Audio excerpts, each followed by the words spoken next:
안녕하세요. 찌릴로그입니다. 오늘 소개드릴 책의 제목은 Think Again, 부제는 모르는 것을 아는 힘입니다.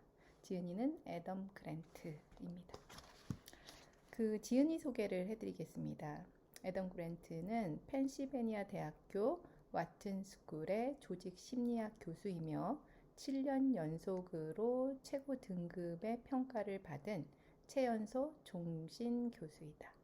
테드의 인기 강연자이며 그가 쓴 책은 수백만 부가 팔렸다. 그의 강연 동영상은 2,500만 회 이상 조회되었고 팟캐스트는 최상위 인기 팟캐스트로 사랑을 받고 있다.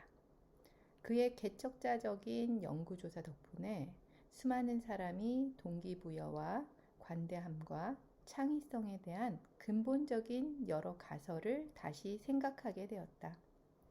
세계에서 가장 영향력이 있는 경영 사상가 10명 가운데 한 명으로 꼽히며 포브스 선적 40세 이하의 지도자 40인에 뽑혔다. 그는 또 탁월한 과학적 성취를 인정받아서 미국 심리학협회와 미국 국립과학재단으로부터 상을 받았다. 하버드대학교 심리학과를 수석 졸업하고 석사학위를 받았으며 미시간 대학에서 박사학위를 받았다. 청소년 스프링보드 다이빙 선수로 올림픽 경기에 출전하기도 했다. 필라델피아에서 아내 그리고 세 아이와 함께 살고 있다. 저서로는 오리지널스 기브앤테이크 옵션 B가 있다. 이 책의 내용을 전반적으로 다 파악할 수 있는 프롤로그를 먼저 읽어드리도록 하겠습니다. 그들은 모두 15명이었고 덜컹거리는 비행 끝에 몬테나의 하늘에서 낙하했다. 그들은 스카이다이버가 아니었다. 산림 소방대원이었고 하루 전에 번갯불로 시작된 산불을 끄려고 투입된 최정예 요원들이었다. 이제 몇 분만 지나면 그들은 화마를 피해서 필사적으로 달리게 될 운명이었다. 그때까지는 그런 운명을 전혀 알지 못했지만 말이다. 이들이 맹굴치라 불리는 산의 정상 부근에 낙하한 것은 1949년 8월의 어느 뜨거운 날 오후였다. 협곡 너머의 불길이 시야에 들어왔고 대원들은 미주리 강을 향해 경사면을 내려갔다. 이들이 세운 계획은 불길이 다가오는 곳 주변의 흙을 뒤집어서 방아선을 만들어 불길을 가둔 다음에 하마가 집어삼킬 먹잇감이 많지 않은 지역으로 불길을 유도하겠다는 것이었다. 400m쯤 내려갔을 때였다. 대장이던 와그너 도지는 언제 바람이 바뀌었는지 불길이 협곡을 넘어서 자기들을 향해 맹렬하게 다가온다는 사실을 알았다. 화염이 일렁거리는 높이는 무려 9m나 되었다. 불길은 앞으로 채 1분도 지나지 않아서 축구장 2개 넓이의 산림을 가로질러서 닥칠 터였다. 오후 5시 45분, 불길을 가두겠다는 계획은 이미 불가능했다. 도지는 작전을 바꿔야 했다. 싸울 때가 아니라 도망가야 할 때였다. 재빠르게 판단을 내린 도지는 대원들에게 경사면을 다시 올라가라고 명령했다. 대원들은 가파른 언덕을 빠르게 올라가야 했다. 풀은 무릎 높이까지 자라 있었고 게다가 바위가 많은 지형이라 이동이 쉽지 않았다. 대원들이 8분 동안 그렇게 허겁지겁 후퇴한 거리는 약 450m였고 이제 능선까지는 채 200m도 남지 않았다. 눈으로만 볼 때는 얼추 안전한 것 같았다. 그러나 사실 불길은 빠른 속도로 그들을 따라붙고 있었다. 그 순간에 도지는 대원들로서는 도무지 이해할 수 없는 행동을 했다. 불길에 따라잡히기 전에 조금이라도 더 빨리 달아나야 했음에도 불구하고 그는 걸음을 멈추고 성냥을 꺼내서 불을 붙인 뒤에 성냥불을 풀밭에 던졌다. 그의 이런 행동을 두고 생존자 한 사람은 나중에 이렇게 말했다. 우리는 대장이 미쳤다고 생각했습니다. 엄청난 불길이 뒤에서 우리를 집어삼키려고 달려오는데 대장이 우리 앞에 또 다른 불을 놓았으니까 말입니다. 이 대원은 도지가 자기를 불태워 죽이려 한다고 생각했다. 그 대원만 그랬던 게 아니다. 그랬기에 도지가 두 팔을 흔들어 대면서 이리 와, 이리 오란 말이야 라고 고함을 질렀지만 대원들은 그의 말을 무시하고 정상을 향해 필사적으로 올라갔다. 대원들은 도지의 시도가 생존 전략이었음을 미처 알지 못했다. 그의 생존 전략은 자기 앞에 있는 풀을 태워버림으로써 무섭게 올라오는 화마의 먹잇감을 미리 없애버려 불길의 강도를 조금이나마 누그러뜨려 안전 공간을 만드는 것이었다. 도지는 물통에 물로 손수건을 적셔서 입을 막은 다음에 재만 남은 그 공간에 납작 엎드려 15분을 버텼다. 성난 불길이 그를 지나쳐서 산 정상으로 타고 올라갈 때 그는 지면 가까이에 있는 산소에 의지해서 가까스로 살아남을 수 있었다. 비극이었다. 대원 12명이 화마를 피하지 못하고 사망했다. 한 대원의 유품으로 발견된 회중시계의 두 바늘은 녹아내린 채 멈춰 있었는데 바늘이 가리킨 시각은 오후 5시 56분이었다. 그렇다면 나머지 대원 3명은 어떻게 살아남았을까? 우선 강인한 신체를 들 수 있다. 도지 외에 다른 두 대원은 강인한 신체 덕분에 불길의 추격을 가까스로 따돌리고 불길보다 먼저 능선에 다다랐기에 목숨을 구했다. 그러나 도지는 강인한 정신 덕분에 살아남았다. 정신적인 강인함을 갖추는 데 필요한 것이 무엇인지 생각할 때 사람들은 보통 지능을 떠올린다. 똑똑할수록 복잡한 문제를 그만큼 잘 풀 수 있고 같은 문제라도 더 빨리 풀 수 있다고 생각하는 것이다. 전통적으로 지능은 생각하고 학습하는 능력을 나타내는 지표로 여겨왔다. 그러나 산악계 요동치는 격변의 세상을 살아가는 데는 지능보다 더 중요할 수 있는 일련의 인지 기술들이 있다. 다시 생각하기와 자기가 알고 있던 것들을 잊어버릴 수 있는 기술과 관련된 능력이다. 이런 상상을 해보자. 당신은 지금 막 객관식 시험을 치렀다. 그런데 당신이 선택한 답들 가운데 하나가 미심쩍다. 다행히 아직 약간의 시간 여유가 있다. 이 경우에 당신은 최초의 직감을 믿고 답을 그냥 두겠는가? 아니면 답을 바꾸겠는가? 약 4분의 3에 해당하는 학생이 답을 고치면 틀릴 것이라고 확신한다. 수험생들이 이용하는 교육업체 카플라는 학생들에게 다음과 같이 경고한 적이 있다. 일단 답을 선택한 뒤에 그 답을 고치려고 마음먹는다면 특히 조심해야 한다. 경험칙으로 보자면 답을 고치는 학생들 가운데 많은 수가 정답을 버리고 오답을 선택한다. 나는 경험이 주는 교훈을 존중한다. 그래서 증거의 엄정함을 선호한다. 심리학자 3명이 33개의 관련 논문을 종합적으로 검토했는데 모든 논문에서 답이 바뀐 경우 가운데 다수가 오답에서 정답으로 바뀌었음을 확인했다. 이 현상을 심리학에서는 최초 직감의 오류라고 부른다. 한 연구에서 심리학자들은 일리노이 주립대학교의 학생 1,500명의 시험 결과를 놓고 처음에 적은 답을 다른 답으로 고치려고 지우개 표시를 사용한 횟수를 셌다. 그런데 답을 바꾼 경우 가운데 4분의 1만 정답에서 오답으로 바뀌었고 오답에서 정답으로 바뀐 경우는 절반이나 되었다. 이런 현상은 내가 가르치는 학생들에게서도 매해마다 나타난다. 내가 가르치는 학생들 가운데서는 기말고사 때 놀랍도록 적은 수만 지우개 표시를 사용했다.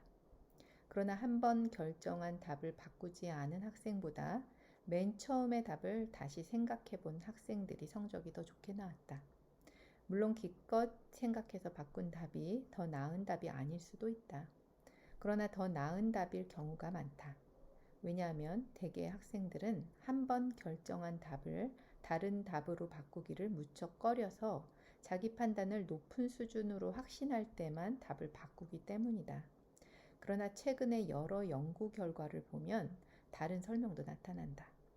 점수가 높아지는 이유는 답을 바꾼 결과라기보다 답을 바꿀지 말지 한 번 더 생각해 본 덕분이라는 것이다. 우리는 한 번 결정한 답을 다시 생각하는 것만 망설이는 게 아니라 다시 생각하는 것 자체를 망설인다. 시험을 하나 보자. 수백 명의 대학생들에게 무작위로 최초 직감의 오류라는 개념을 가르쳤다. 이어서 그 학생들에게 마음을 바꾸는 것이 얼마나 가치 있는 일인지 가르치고 그렇게 하는 것이 유리하다고 충고했다. 이렇게 한 다음에 두 차례 시험을 치게 했지만 한 번 결정한 답을 고치려 하지 않는 성향은 전혀 변하지 않았다. 이렇게 되는 이유 가운데 하나는 인지적 게으름 때문이다. 몇몇 심리학자는 사람은 기본적으로 정신적 구두쇠라고 지적한다. 새로운 걸 붙잡고 어렵게 쩔쩔매기보다는 기존의 의견이나 생각에 안주하는 손쉬운 쪽을 자주 선택한다는 것이다. 그런데 다시 생각하려는 의지를 가로막는 한층 깊은 차원의 저항이 사람의 심리에 존재한다. 자신을 믿지 못하고 의심할 때 세상은 한층 더 예측하기 어려워진다. 자기 자신을 의심한다는 것은 자기가 알던 사람들이 이미 바뀌어 버렸을지도 모름을, 즉 과거에 옳았던 것이 지금은 틀릴지도 모름을 인정한다는 뜻이다. 그러므로 자신이 깊이 신봉하는 어떤 것을 다시 한번 더 생각한다는 것은 자신의 정체성을 위협하는 셈이다. 다시 말해서 자기 자신을 의심할 때는 자기의 한 부분을 잃어버리는 느낌이 들 수밖에 없다. 다시 생각하기는 우리 삶의 모든 부분에서 진행되는 투쟁은 아니다. 대상이 물건일 때 사람들은 열정을 다해서 업데이트를 한다. 예를 들어서 입던 옷이 유행에 맞지 않을 때는 옷을 새로 장만하고 주방 구조나 설비가 유행에 뒤처지면 새로 단장한다. 그러나 대상이 지식이나 견해일 때는 기존의 것을 고집하는 경향이 있다. 심리학자들은 이것을 집착하고 얼어붙기라고 부른다.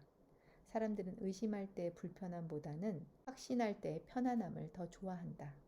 지금도 여전히 윈도우 95를 쓰는 사람을 보고 비웃으면서도 1995년도에 형성되었던 자신의 견해는 여전히 붙잡고 놓지 않는다. 머리가 복잡해지는 온갖 이야기보다는 기분이 좋아지는 의견에 편안하게 귀를 기울인다. 아마 당신은 냄비 속의 개구리 이야기를 들어보았을 것이다.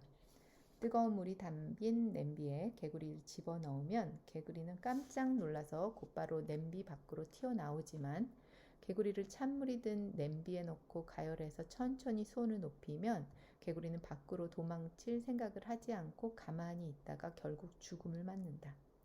이 개구리는 자신의 노인 상황을 다시 생각할 능력이 부족해서 자기에게 어떤 위협이 닥치는지 깨닫지 못한 채 결국 죽는다. 나는 최근에 이 유명한 개구리 이야기를 주제로 연구를 해봤는데 놀라운 점을 발견했다. 그 개구리 이야기가 사실이 아니었던 것이다. 개구리를 뜨거운 물에 집어넣으면 개구리는 심하게 화상을 입는데 이때 개구리는 냄비에서 탈출할 수도 있고 탈출하지 않을 수도 있다. 그러나 천천히 데워지는 냄비 쪽이 개구리에게는 실제로 더 유리하다. 자기가 놓여있는 물이 너무 뜨거워서 불편하다고 느끼는 순간에 개구리는 냄비 밖으로 튀어나왔다.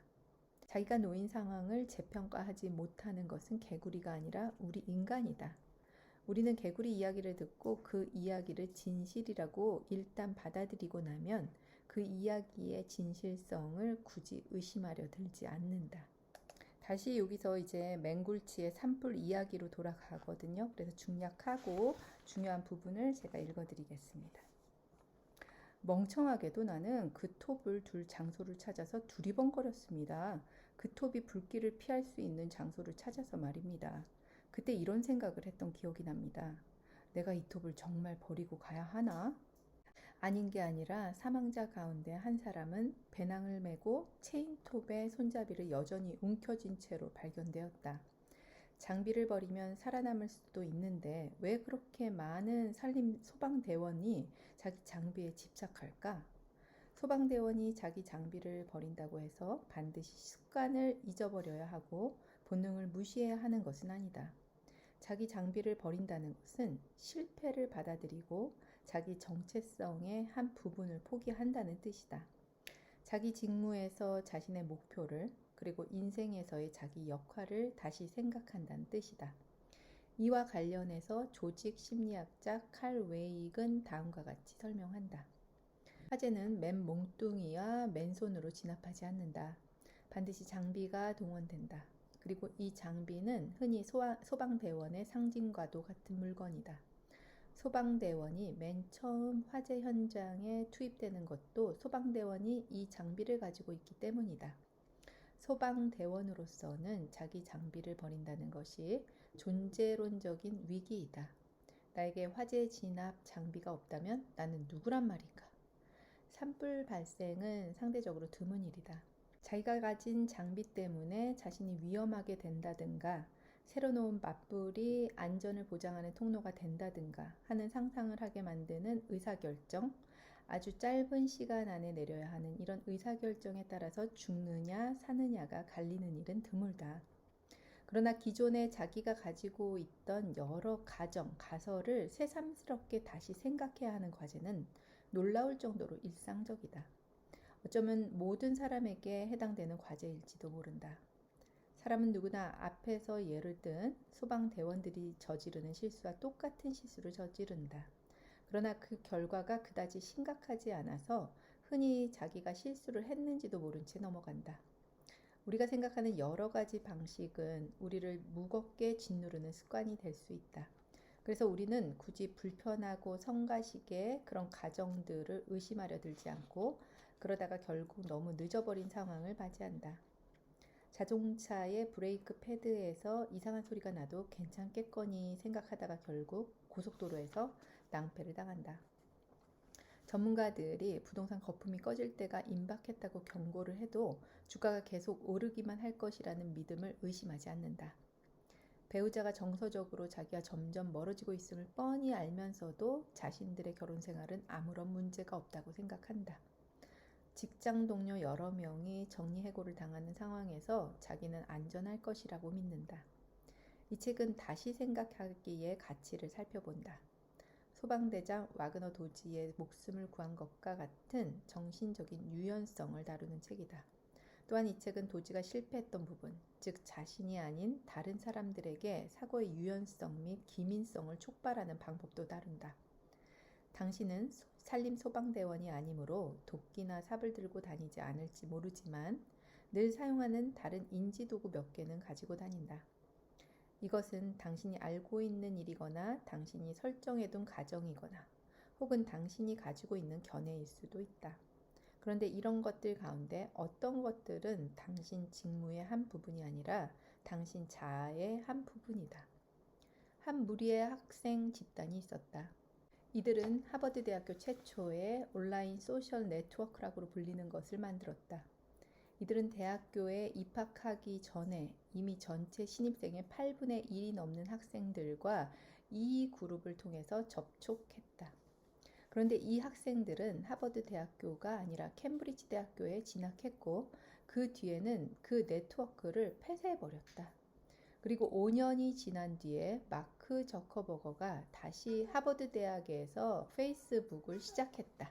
최초의 온라인 커뮤니티를 만들었던 학생들은 저커버거의 성공을 보고는 무척 속이 쓰렸을 것이다. 아니, 속이 쓰렸음이 확실하다.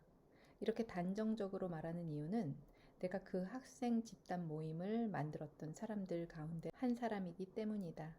분명히 해두지만 현재 페이스북의 모습에 대해서 나는 어떤 전망도 가지고 있지 않았다. 돌이켜보면 나와 친구들은 우리가 만든 플랫폼에 잠재력을 두고 다시 생각해볼 일련의 기회를 그냥 흘려보냈다. 우리가 처음 생각한 이유는 그 이 그룹을 통해서 새로운 친구들을 사귄다는 것이었다. 그것이 다른 학교의 학생들에게 혹은 학교 울타리를 넘어서서 다른 수많은 사람에게 이익이 되고 흥미거리가 되리라고는 전혀 생각하지 않았던 것이다. 잘 학습된 우리의 습관은 온라인 도구를 이용해서 멀리 있는 사람들과 연결하는 것이 전부였다. 그랬다가 우리가 같은 학교에 다니게 되어 조금만 걸으면 언제든 볼 수 있는 반경 안에 함께 살게 되자 굳이 이 그룹을 쓸 필요가 없었다. 그럴 필요가 없다고 우리는 결론을 내렸다. 우리 모임의 친구들 가운데 한 명이 컴퓨터 과학을 공부하고 있었고, 또 다른 초기 회원 한 명은 이미 기술 스타트업을 창업해서 성공을 거두었지만, 우리는 온라인 소셜 네트워크가 인터넷이 가져다 줄 미래의 거대한 한 부분이 아니라 그저 한 차례 지나가는 유행일 뿐이라는 잘못된 가정에 사로잡혀 있었다. 나는 코딩하는 방법을 몰랐기 때문에 한층 정교한 프로그램을 만들 재간이 없었다. 회사를 설립한다는 사실 자체도 당시 나의 정체성과 맞지 않았다. 나는 나 자신을 초짜 기업가가 아니라 대학교 신입생으로만 바라보았기 때문이다. 그때 이후로 다시 생각하기는 나의 자아감에서 중심적인 요소가 되었다. 나는 심리학자이지만 프로이트의 팬이 아니고 사무실에 따로 심리 전담 코치를 두고 있지 않으며 환자를 대상으로 심리 치료를 하지는 않는다. 펜실베니아 대학교 와튼 스쿨의 조직 심리학자로서 나는 지난 15년 동안의 증거를 기반으로 하는 경영 분야를 연구하고 가르쳤다. 또 데이터 및 아이디어 관련 기업가로서 구글, 픽사, MBA, 게이츠 재단 등과 같은 기업과 기관의 의뢰를 받아서 의미 있는 일자리를 만들고 창의적인 팀을 조직하며 협력적인 문화를 형성하는 작업에 도움을 주었다. 내가 하는 일은 우리가 일을 하고 지도자 역할을 수행하며 인생을 살아가는 방법에 대해서 다시 생각하는 것, 또 다른 사람들과 그렇게 다시 생각하도록 만드는 것이다. 내가 보기에는 다시 생각하기에 대해 지금보다 더 활력이 넘치는 때는 없다. 코로나 팬데믹이 전개되자 전 세계의 많은 지도자가 빠르게 걷던 걸음을 늦추고 자기가 설정한 가정들을 다시 생각했다. 바이러스가 자신들의 나라에서 영향을 주지 않을 것이라는 게 첫 번째 가정이었고, 코로나19가 독감보다 덜 치명적일 것이라는 게 두 번째 가정이었으며, 증상을 육안으로 확인할 수 있는 사람만 코로나19 바이러스를 전염시킬 것이라는 게 세 번째 가정이었다. 사람들이 일상생활에서 부담해야 하는 불편함과 거기에 따르는 비용은 현재 계속 쌓여만 간다. 작년에 우리 모두는 각자 자기의 정신적인 유연성을 테스트해야만 했다.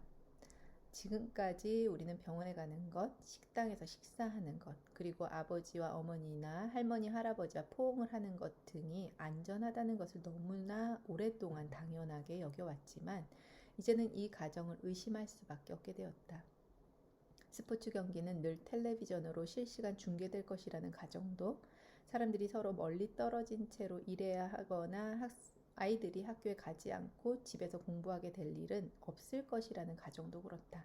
팬데믹의 와중에 일어났던 경찰의 잔인한 행동들 때문에 많은 사람이 인종차별적인 부당함이 무엇인지, 여기에 맞서는 싸움에서 자신이 해야 할 역할이 무엇인지 등을 놓고 다시 생각하게 되었다.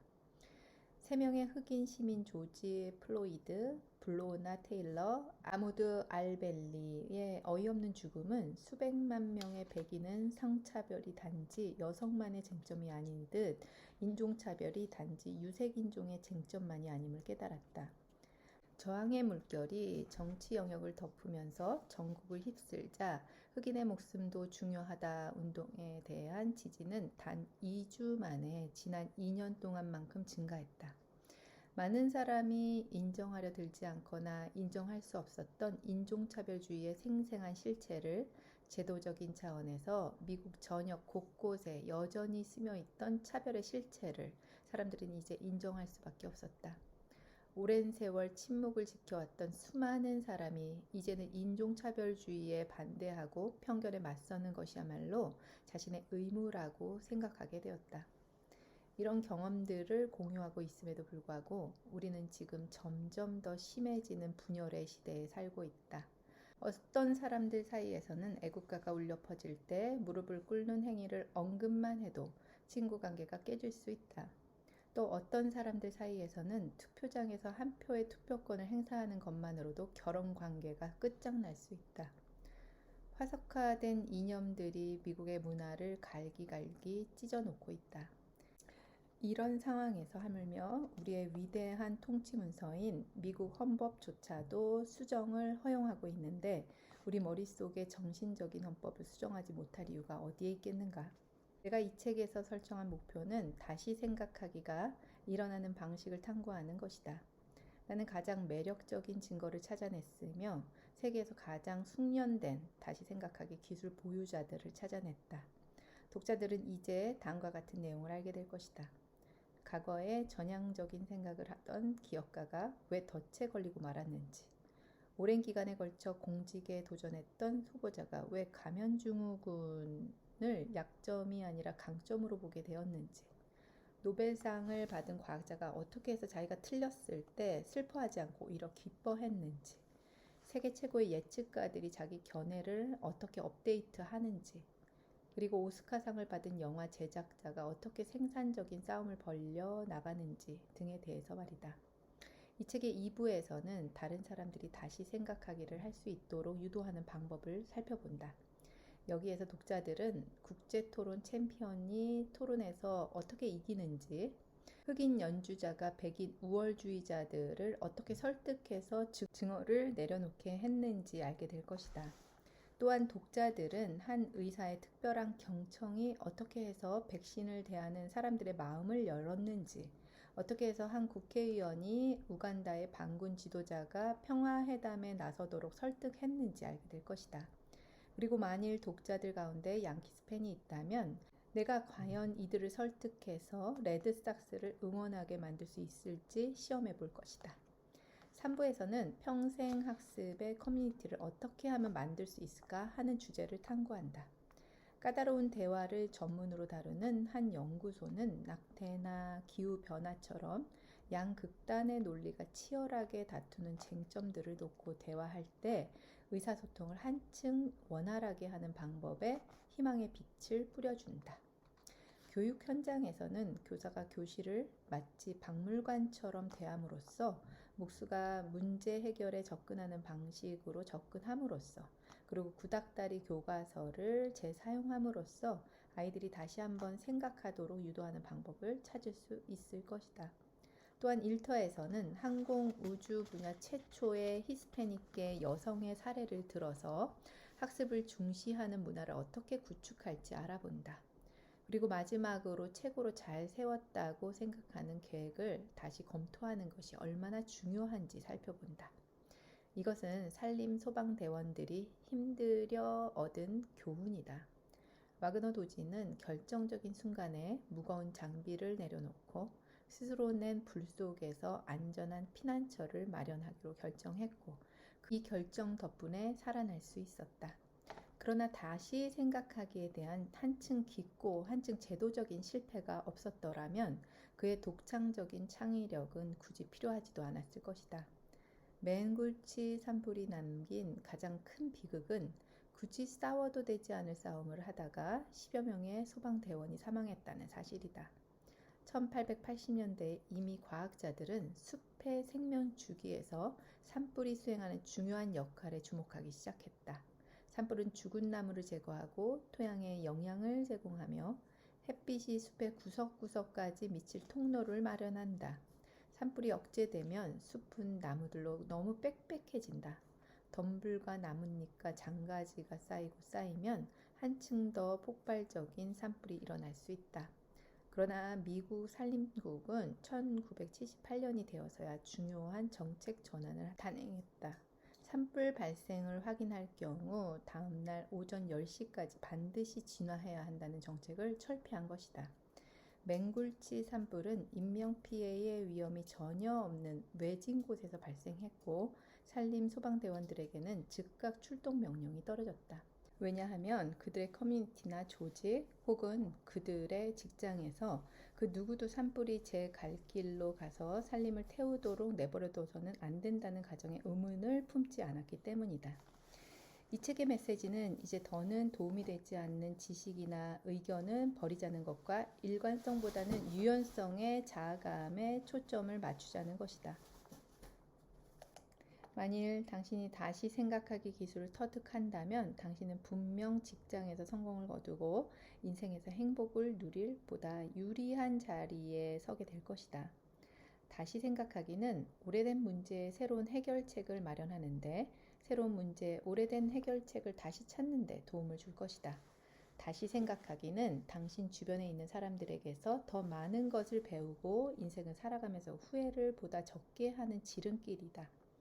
자신이 가장 소중하게 여기는 도구들 가운데 어떤 것, 그리고 자기 정체성의 가장 소중한 것들 중에서 어떤 것을 버릴 시점을 아는 것, 이것이 바로 지혜이다.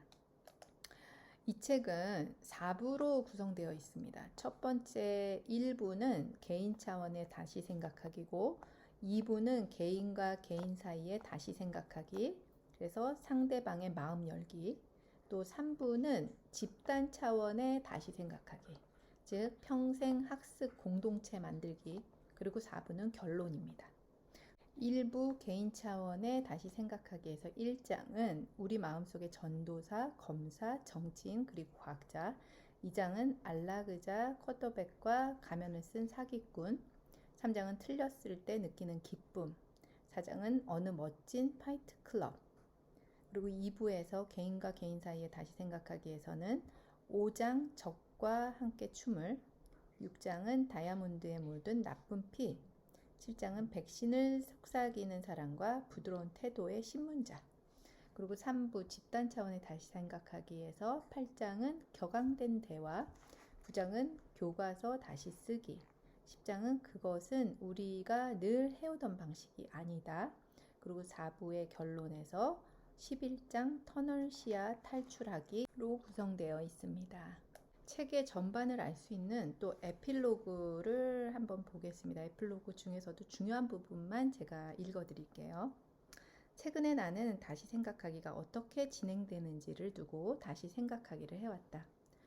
수천 년 동안 사람들이 해왔던 다시 생각하기의 많은 것이 세월의 흐름 속에서 여러 집단 안에서 보이지 않게 펼쳐졌다.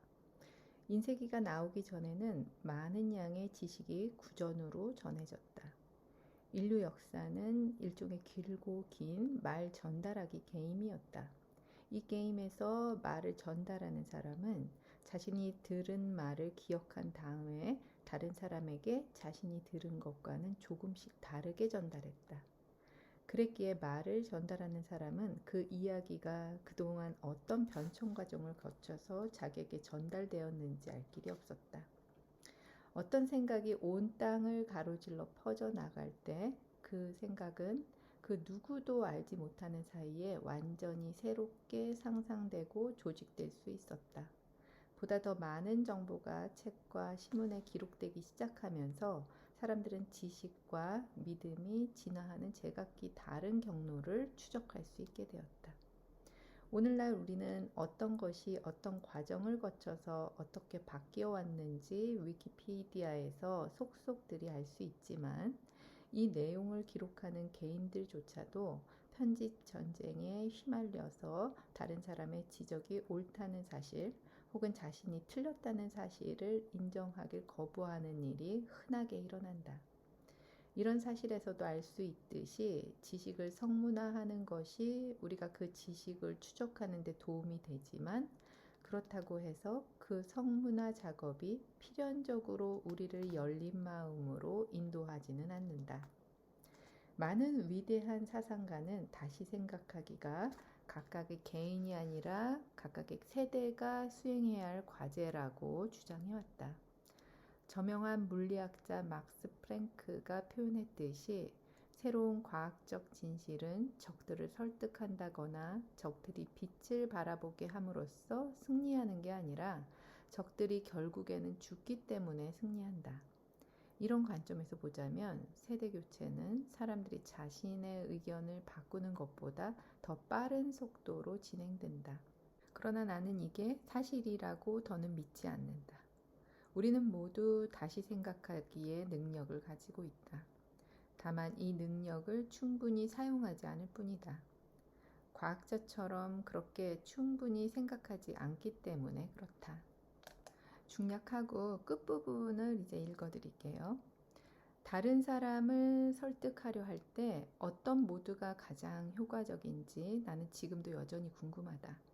그러나 전체적으로 보자면 루즈벨트가 그랬던 것처럼 자신의 생각을 다시 생각하는 사람을 보는 게 좋다. 다시 생각하기가 무척 소중함에도 사람들은 다시 생각하기를 충분히 하지 않는다. 인생에서 중요한 의미가 있는 결정을 놓고 씨름을 하든 우리 시대의 어려운 문제를 놓고 씨름을 하든 우리는 그렇게 다시 생각하기를 소홀하게 여긴다. 팬데믹이나 기후변화 그리고 정치적 양극화 같은 복잡한 문제는 우리에게 정신적으로 유연해질 것을 요구한다. 수없이 많은 알려지지 않은 또한 끊임없이 진화하는 온갖 위협에 맞닥뜨리기 때 겸손함과 의심 그리고 호기심은 해법 발견의 필수적인 요소이다. 대담하고도 끈질긴 실험은 다시 생각하기를 실천하는 최상의 도구가 될 것이다. 우리는 누구나 다시 생각하기를 잘 할 수 있다. 모든 사람이 조금만이라도 더 자주 과학자의 고글을 쓰고 사물이나 상황을 바라보기만 한다면 어떤 결론에 다다르든 이 세상은 조금이라도 더 낫게 바뀔 것이다. 나는 지금 궁금하다. 당신이 내 말에 동의하는지도 궁금하고 동의하지 않는다면 어떤 증거가 당신의 마음을 바꾸어 놓을 수 있을지도 궁금하다. 여기까지였습니다. 책이 한 400페이지가 넘는 아주 좀 두꺼운 책이기 때문에 본문 내용은 여러분들께서 시간 내셔서 꼭 한번 읽어보시면 좋을 것 같아요. 본문 내용에서 이런 문구가 있습니다. 1년 전에 내가 그렇게 어리석었단 말이야? 라고 생각하지 않는 사람이라면 이 사람은 지난 1년 동안 그다지 많은 것을 새로 배우지 않았던 게 분명합니다. 라고요. 여러분 한번 곰곰이 생각해 보시기 바랍니다. 찌릿로그였습니다. 감사합니다.